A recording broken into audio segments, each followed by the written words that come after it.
If you're a podcast host, listen up, this one's for you. My name is Allie Jackson. I'm the host of Finding Mr. Height, a dating and relationship podcast that I've been doing for 4 years now, sharing my positive and practical approach to dating that's built on my own life experience. And I wanted to share another experience that I've had, my secret behind monetizing my show. It's called Red Circle, and I was just telling my colleague about how much I love their platform. With Red Circle, not only am I getting a seamless hosting experience, but I also love the support I receive in ad sales. It's not just typical ad sales either. It's targeted opportunities based on my show and my life. And the platform is super simple. You just set your preferences and Red Circle matches you with sponsors that align with your show. You can vet every opportunity and their platform gives you great analytics. More recently too, my Red Circle team has brought me opportunities outside of my podcast on social media to really augment the podcast partnerships, bring them full circle. I just can't recommend them enough. If you want to give it a try, go to redcircle.com to get your free trial. That's redcircle.com for a free trial. Hashtag no music, no intro. We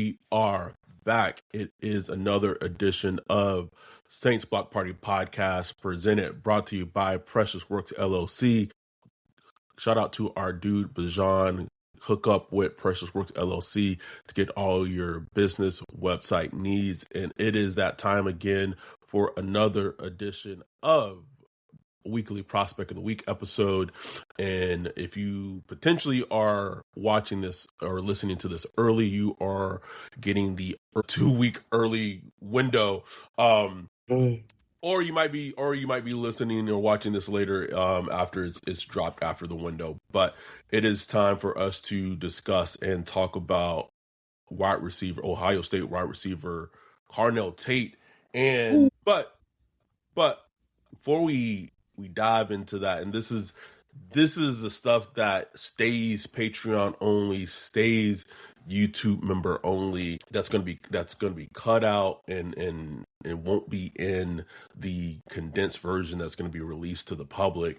I want to kind of just get your sense on this in terms of there's maybe something that the Saints may do in free agency in terms of some scuttle. Brandon Staley got hired I don't even think he was hired yet at this point. Well, no, because Kellen Moore wasn't even truly hired yet at this point. And Brandon Staley took a while to get hired after Kellen got on. So think about just putting together your defense and the Saints with cash trap. So Brandon Staley, this is not Brandon Staley's defense yet. You know what I'm saying? This is him making most of what he can with what he has.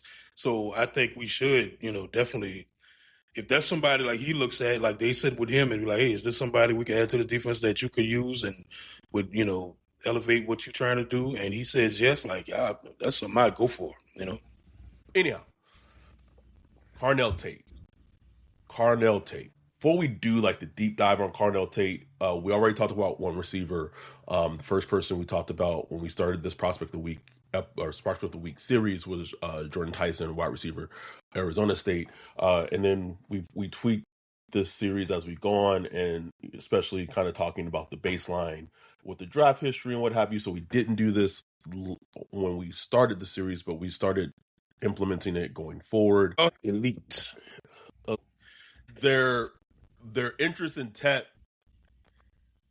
and their interest in Isaac Tesla. I don't know if that was a Kellen thing or a Jeff thing or a collaboration thing, but there was this interest of big, Tet and Tesla are bigger, big receivers, and Tesla was big and can move. But when I was watching Tate this past week, I just kept thinking,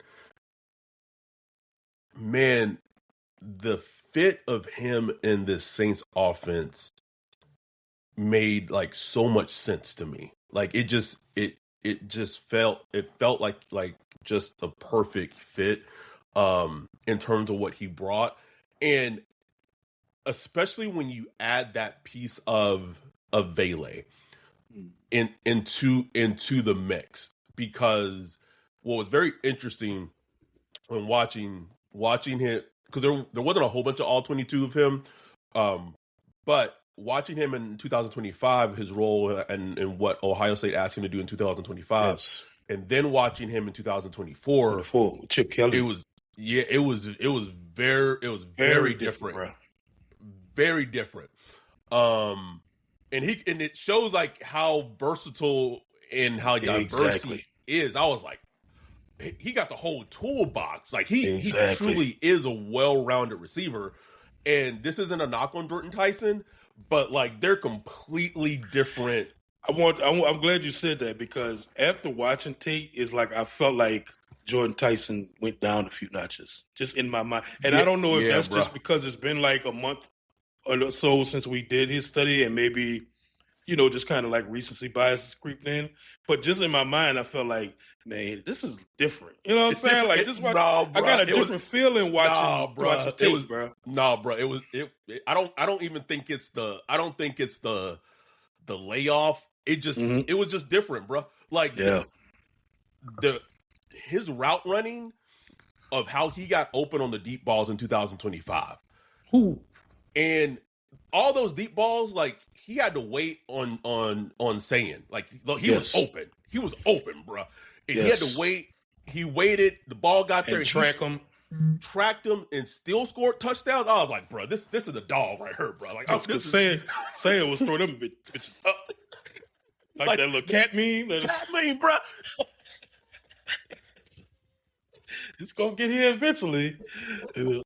I agree with you 100% in terms of like the hierarchy. Like Tate to me is quite a few notches, and I felt like that watching it during the season, but like really watching the tape, it feels pretty obvious to me. Now, what I will give the edge to Jordan Tyson about is the ability of like the run after catch. Like he becomes a running back after the ball, and I do think that's a tremendous trait that the Saints offense desperately needs. But in terms of just a complete receiver, I just feel like Tate has him beat by quite a few. And you got to throw in the fact that like Tate is just healthy. Like he's just healthy, bro. Healthy, bro. Productive. Played at the same school for a couple years.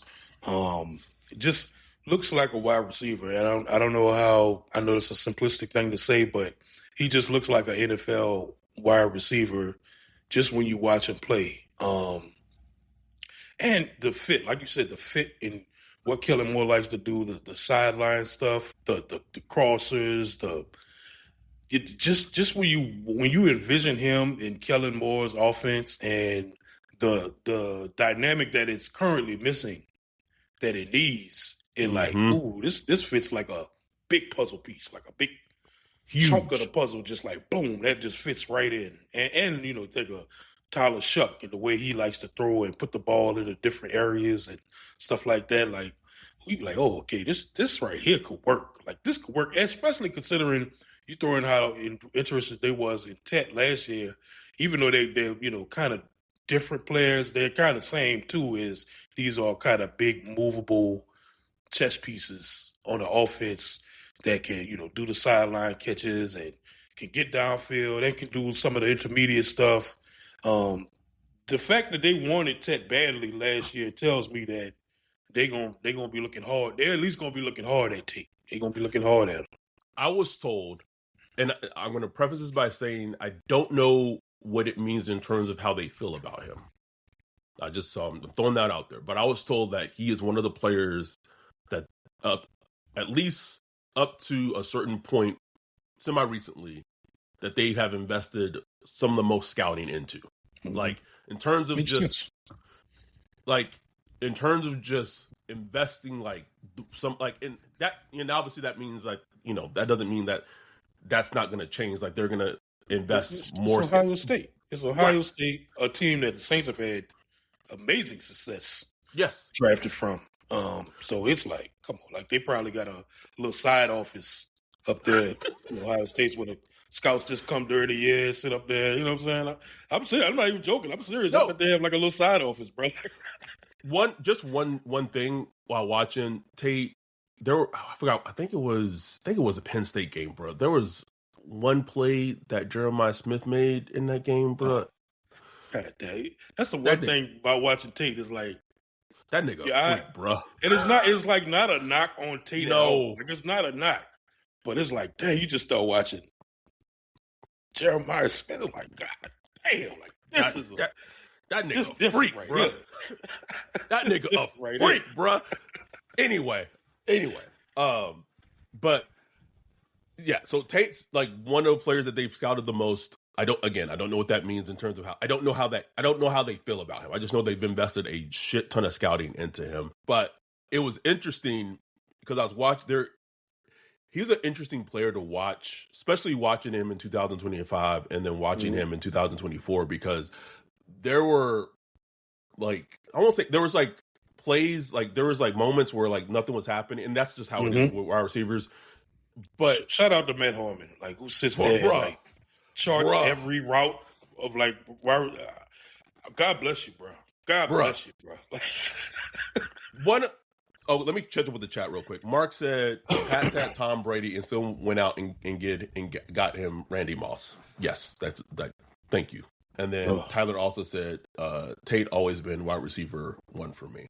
Yeah, he's been the same for me. But this is a play I saw early. And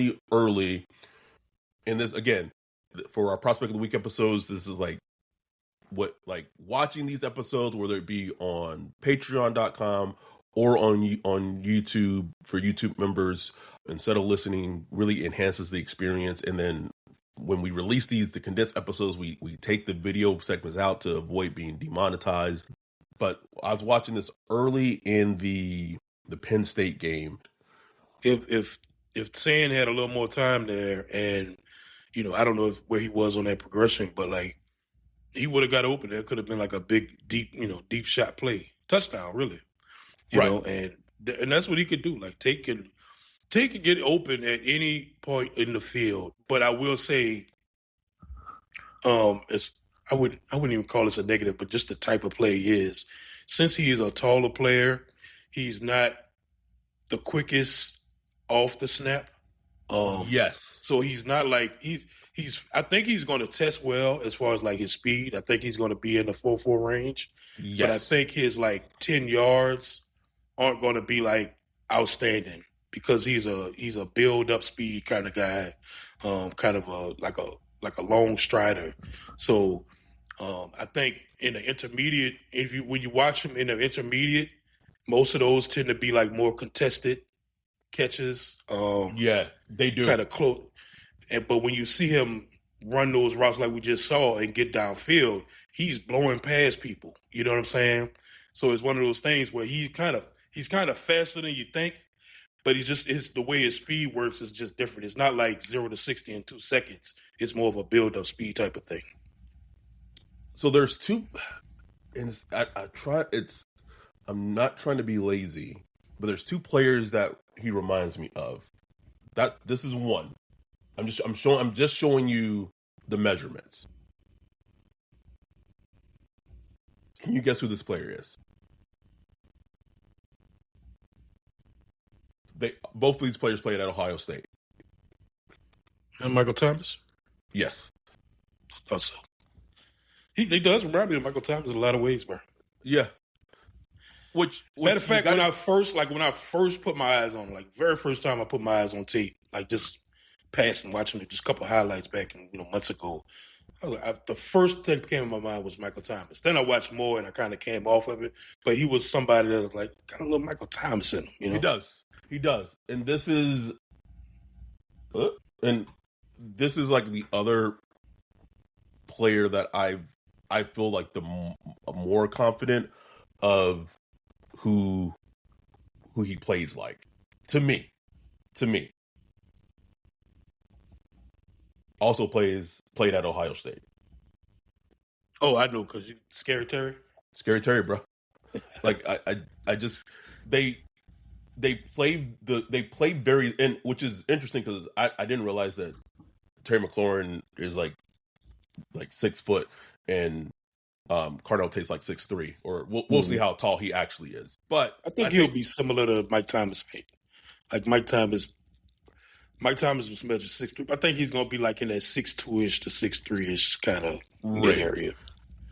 The 40 is going to be, the 40 to me is going to be interesting, only in the sense of how when you watch him on the deeper routes of how open he gets on those deeper routes, some of it's just route running, like some of it's just his route running so good and how he gets open, but some of it like is he's a technician in terms of his route running, but also some of his like he has like legit deep speed. Like he's a kind of like a gazelle in terms of like how he's getting open, and I think he'll probably get a 4.4 in that range, but it would like, I know it sounds crazy, but like it wouldn't super shock me if he got like a high 4.3. Like it wouldn't shock me. Wouldn't shock me at all, bro.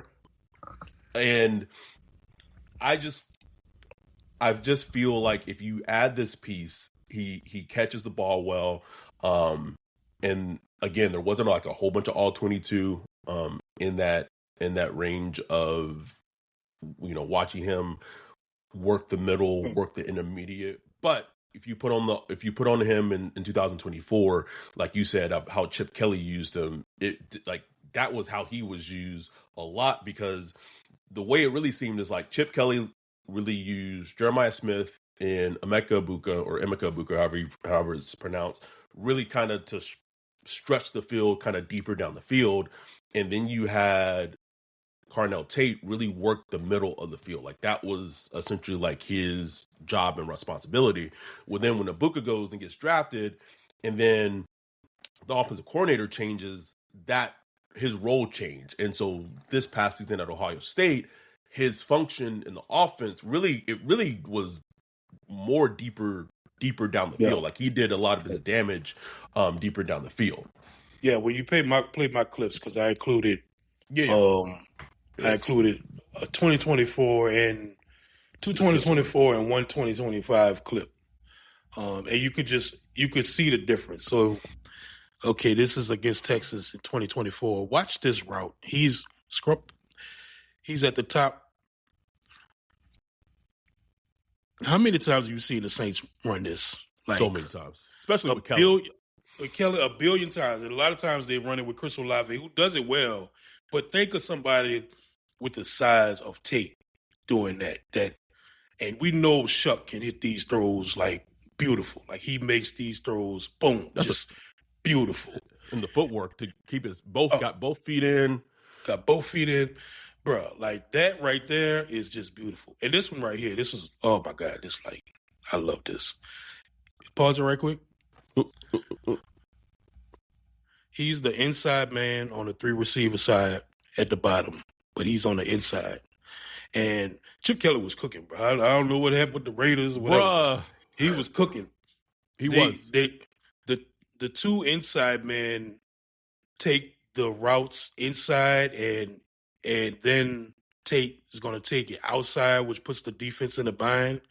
Like this, the type of stuff like when I saw this after watching the 2025 stuff, then I went back and watched this. It showed me like, okay, he has a repertoire. Like he understands like the zones and just the feel of a defense and where to move and how to time it and stuff like that. You go ahead and play it.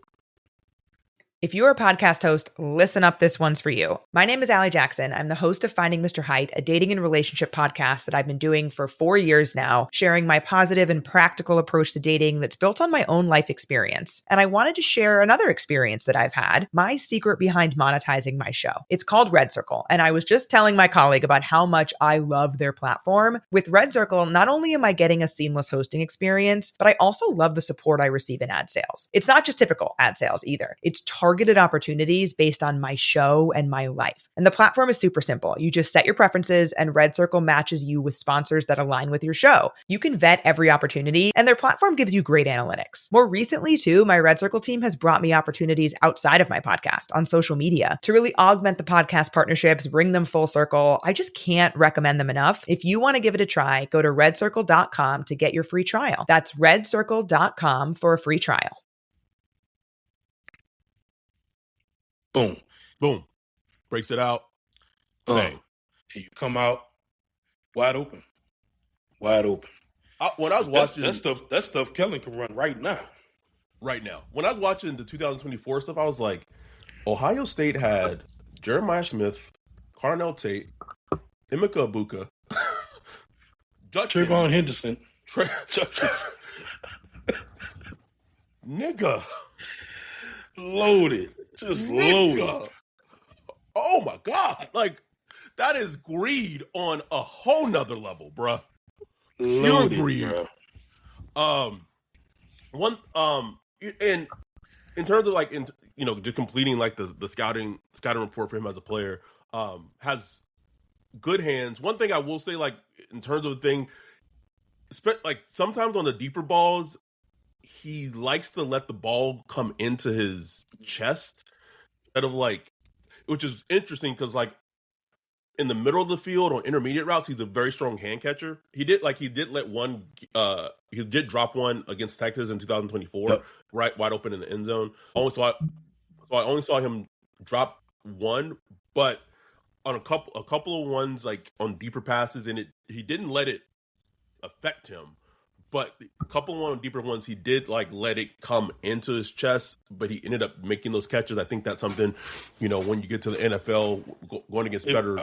You're right, man. Like and it's not like he's like a bad like balls guy. He doesn't drop a lot of balls and nothing like that. But it's just you're right. Like there are times where he did let it come into his chest, or he didn't attack the ball correctly on some of those deep passes. Oh man, like we didn't have the All-22 versus Minnesota, but boy, he tore them up. He tore Minnesota up. It's on YouTube, so we didn't have the All-22 out of it. But if you go and just pull it up on YouTube, woo! And that's another thing that I like. I like that if you like look at some, if I don't have it right here, but like some of his the game stats, like some people look at it like, okay, you did great against weak competition. I look at it like, you do what you're supposed to do. Like you go against, you dominated. You dominated, man. That's what he did. Like that's what he did. And you got to understand, he was just wide receiver 2 on that team because Jeremiah Smith.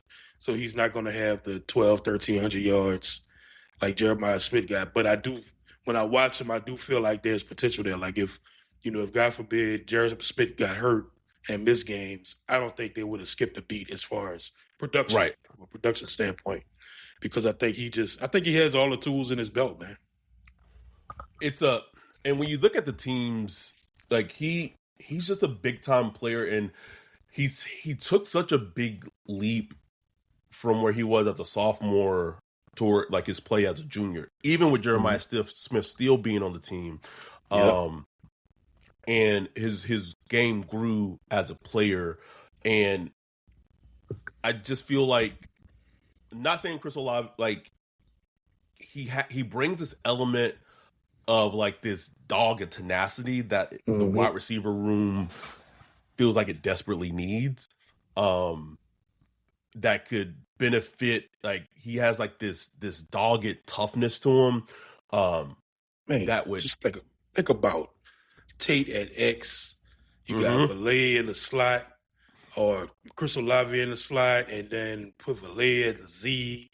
And, you got Jawine out there or whatever, or maybe another tight end. And,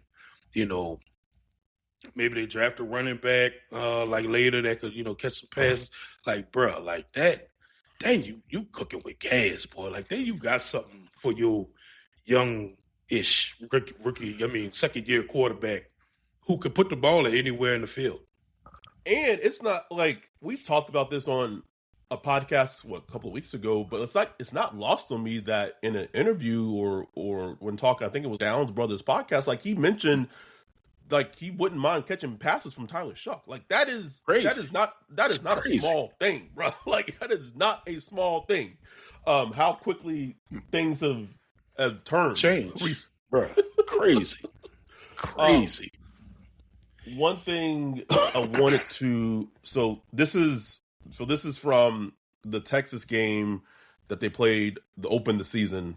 Hold on. Chris said he's a classic, really high floor but low ceiling guy. He screams consistent, 1,100 to 1,200 yard, 8 to 10 touchdown guy. Don't know if he hits the classic 15 to 1,600 yard guy, but he's a perfect fit with Olave.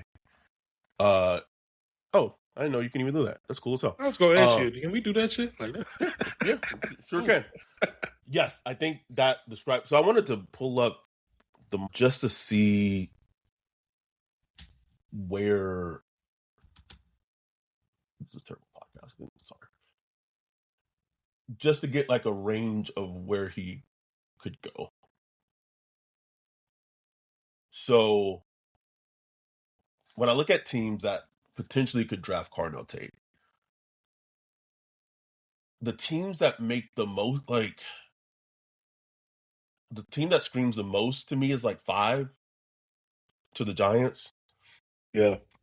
I don't, like, when I see like 4, I could, Tennessee could do it, but I really think they may either go O-line to protect Cam Ward or like a defensive end because of Robert Saleh. They need so much. 6 to Cleveland, like I just see them going O-line. I just couldn't see them going wide receiver. And then 7 to Washington, I just couldn't see that. Like I just see them going either defense. I could see Washington going defense or Jeremiah Love before they go Carnell Tate. So I could see Carnell Tate being there at 8. I could. Yeah. The only team like I could really see him being drafted ahead of the Saints is at 5 to the Giants. I really do think I think there's a high chance that he'll be there. And he would kick off the run on wide receivers, because then after him, it'd be, Tyson, depending on where he goes, and Lemon, depending how, teams evaluate him. It will be fascinating, bro. But especially, man, like, he would be hard for me to pass up on, bro. Like, we'll get to our cloud later. But that's tough to pass on when you look at not only him as a talent and how he fits with what the Saints need, bro. From a juice standpoint, from an offensive schematic standpoint. It just like would just complete the offense, in my opinion, from a pass game perspective, at least. I'm queuing up this. Yeah, exactly. And when you play my clip, I got the clip from the Penn State game. That's another one that shows like his downfield ability. Something very interesting. I want y'all to like pay attention to in that. Yes. I think he does a good job in press. Has a great feel for zones. Obviously, you can tell he's smart. That's why I said it was so important to go back to 2024. Yes. Chip Kelly, because he has them to run like some real smart routes and read defenses as you running the routes and stuff like that. So that showed me a lot. Like, he's not just like a guy you put on X and just run downfield. He's a guy you could ask to move around and do some things. His only knock, I would say, is if you watch him on some of those like jet sweeps and kind of like swing passes and short stuff. Not his game. Not his game. He's not breaking a bunch of tackles. Like, he's tough. He's going to try to get what he can, but he's not going to like make 4 guys miss in the backfield and do all that type of stuff. That's just not who he is. Like, that's the only thing I say was not a part of his game, but that's fine to me. Like, because we got some of those guys. We got Chris Olave. We got some guys that could do that. But Tate, like, he gives you everything else. Everything the Saints really been missing, he gives you. Okay, hold on. I think I was able to find. I think it was this. Tracks the ball so well. And I don't like. We have to do like we'll do our Malachi Lemon prospect of the week, but it's going to be I would say it's probably going to be hard for someone to knock off Tate as my wide receiver 1 in this class. Just like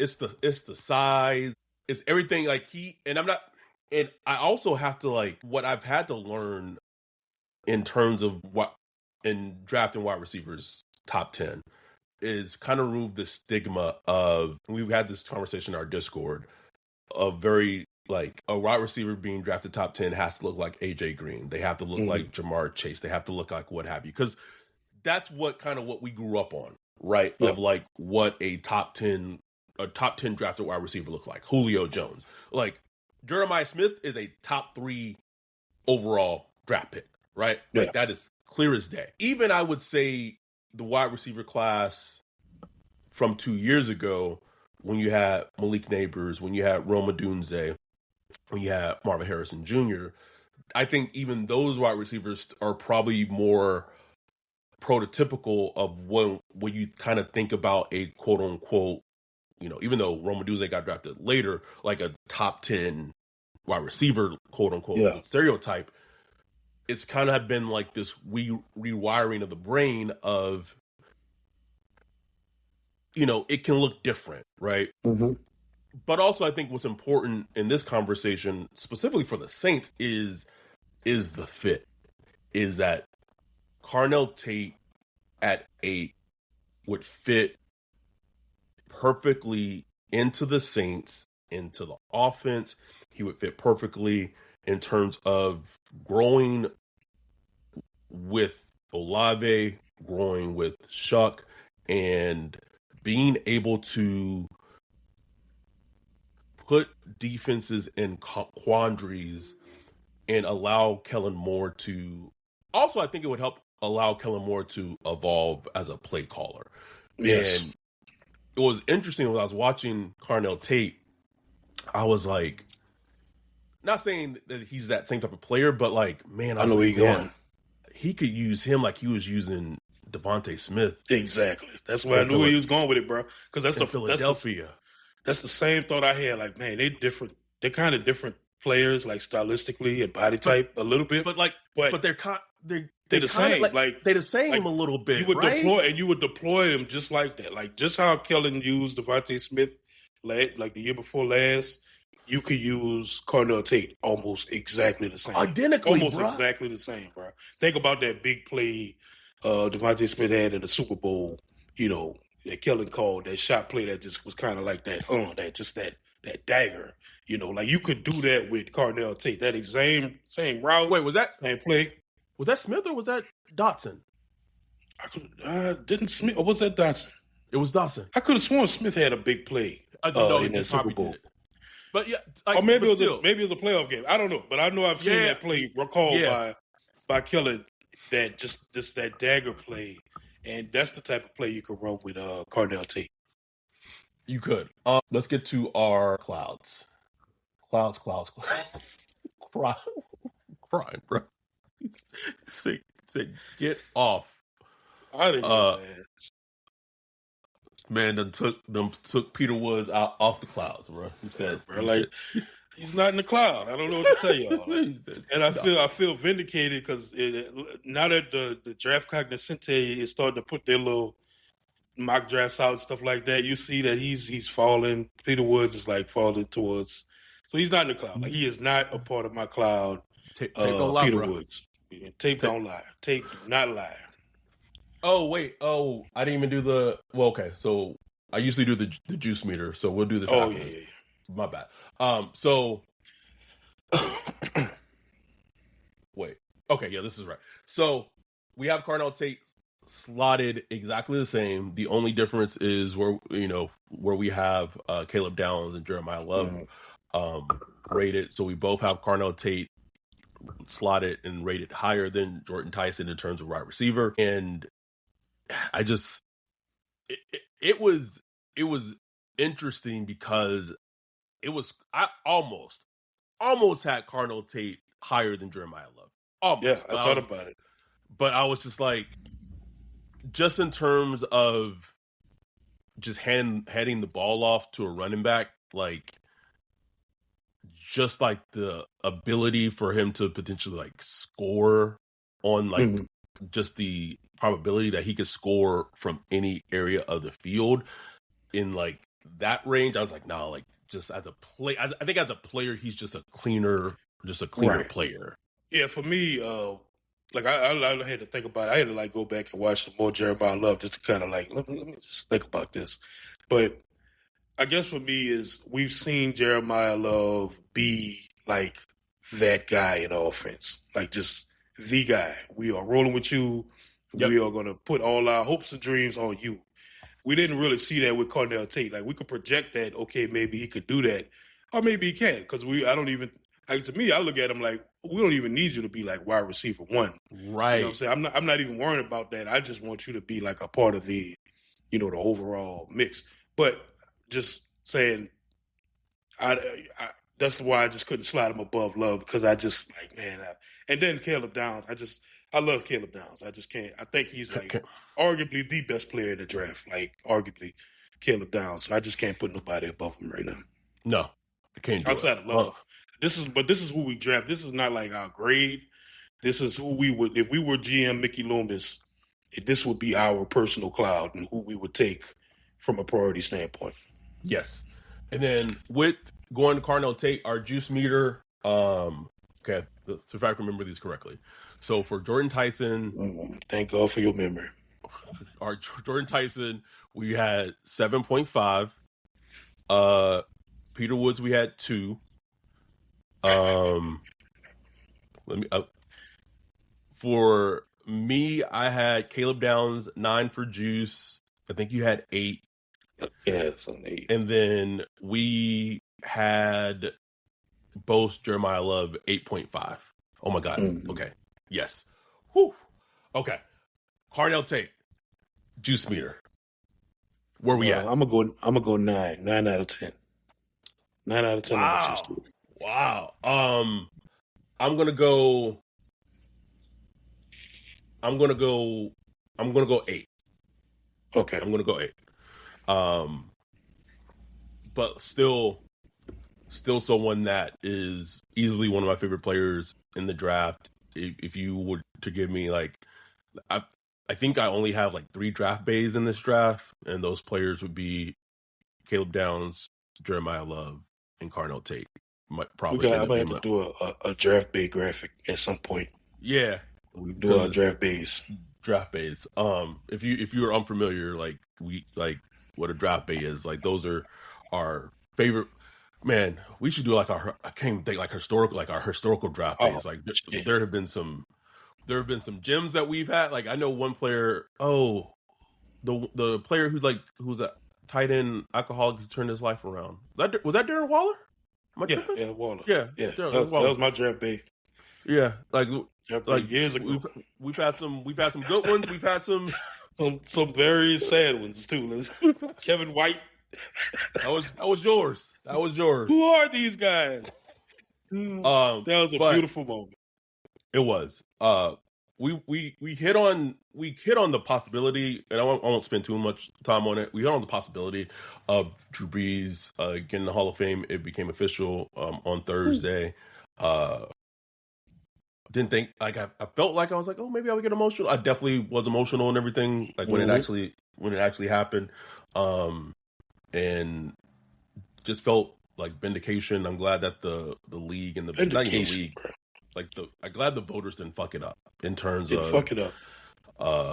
Like Drew Brees easily should have been a first ballot Hall of Famer, and he is a first ballot Hall of Famer.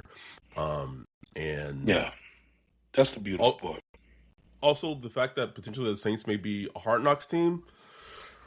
More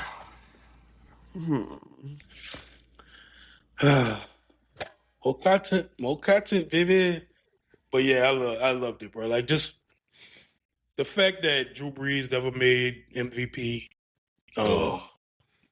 was always just underrated throughout his career. Always kind of the third quarterback. It would always be, or even the fourth sometimes. It would always be Tom Brady, Peyton Manning, Aaron Rodgers, and Drew Brees. You know, just in any conversation. Or when you watching ESPN or whatever, talking heads and talk about everybody would never mention Drew Brees. You know what I'm saying? Or he'd just be kind of like an afterthought. Just for him to get that word, you say vindication. This is a first ballot Hall of Famer, and a deservedly first ballot Hall of Famer for what he did on the field, off the field. It felt great, bro. Just great seeing that, man. Like it's just, I don't know. I just can't even explain the feeling. Like it felt great, man. It just unlocked all your memories and all the good times and all the good times you had and crazy times. The 2009 season and all the crazy times after that. It was awesome, bro. Awesome. It was good to go down memory lane and just reflect, because it's been a while. It's been a long time. Yeah, and Tyler Shuck got Pepsi sugar cola fan offensive rookie of the year. Woo! the people's rookie of the year. People's choice. Yeah, people's rookie of the year, motherfucker. That's cool. That's dope, though, bro. Like, it is. Got something to win something as a rookie quarterback. Like, hey, that's cool. You know what I'm saying? It is. Cool. It's cool as shit. But we appreciate y'all joining in. Watch our breakdown of Carnell Tate, a good ass player, just a good ass player, man. Wish there was more all 22 of him, but if the Saints were able to draft him at 8, he would be a phenomenal addition to the team. Phenomenal, by far. But we will be back this upcoming week. I think it might be time for us to truly put ourselves in the GM chair, the Mickey Loomis and the Kai Harley chair, and do some virtual GMing this upcoming week. And then next week, for our prospect of the week, I don't think we're going to do a poll. I think it's just time for us to dive into Masur Delane. I know we don't know we've been going offense heavy, but I think it might be time to. I love me some corners, boy. We can do that. Yeah, think it might be Delane time. But we appreciate y'all for checking in, watching all of it, all the support. We'll be back next week. We'll be back this upcoming week, doing some virtual GM, and then next week we'll be back in breaking down Masur Delane, defensive back LSU. Appreciate y'all, love y'all. With that, we are out. Peace.